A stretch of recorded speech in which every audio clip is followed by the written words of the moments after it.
முருங்கைக்கீரை இல்லாத சத்தே இல்லை. நம்ம கையில் இந்த முருங்கைக்கீரை தான் கிடைக்கவே மாட்டேங்குது. முருங்கைக்கீரை கிடைக்கும் போது இந்த மாதிரி சூப் போட்டு குழந்தைங்களுக்கு கொடுத்து பாருங்கள், அழகாக சாப்பிடுவாங்க, சமத்தாக இருப்பாங்க. எப்படி செய்யலாம் பார்த்தலாம். அதுக்கு முன்னாடி நம்ம சேனல் ஃபஸ்ட் டைம் பார்க்குறீங்க, நம்ம சேனல் சப்ஸ்கிரைப் பண்ணி வச்சுக்கோங்க. அப்படியே லைக்கை கிளிக் பண்ணிக்கோங்க.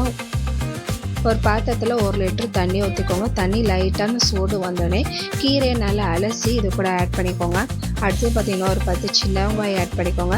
ஒரே ஒரு தக்காளி பழம் ஆட் பண்ணிவிட்டு உப்பு ஆட் பண்ணிக்கோங்க. சீரகம், குருமிளகு ஆட் பண்ணிவிட்டு ஒரு 5லேருந்து ஒரு 10 நிமிஷம் நல்லா வேக வச்சுக்கோங்க. அந்த கீரை பார்த்திங்கன்னா நல்லா தண்ணி வந்துட்டு ஒரு ப்ரௌன் கலரில் வரும். அது தனியாக எடுத்து வச்சுக்கோங்க. கீரையும் தனியாக எடுத்து வச்சுக்கோங்க. அடுத்தது பார்த்திங்கன்னா ஒரு மிக்ஸி ஜாரில் கீரையை போட்டுக்கோங்க. அது கூட சீரகம், மல்லி, இஞ்சி, பூண்டு போட்டு நல்லா விழுத அரைச்சிட்டு அதே பருத்தத்தில் அந்த கீரையை விழுத போட்டு நம்ம தண்ணி எடுத்து வச்சுக்கோங்க. அதையும் ஆட் பண்ணிவிட்டு ஒரு 5 நிமிஷம் நல்லா கொதிக்க விட்டு இறக்குனீங்கன்னா கீரை சூப் ரெடி. குழந்தைங்க வந்துட்டு இந்த மாதிரி போட்டு கொடுத்தீங்கன்னா கீரை வந்துட்டு கடிப்படுறதுனால தான் சாப்பிட மாட்டேங்க. அரைச்சி கொடுத்தீங்கன்னா விரும்பி சாப்பிடுவாங்க. சிம்பிளாக இருந்தாலும் டேஸ்ட்.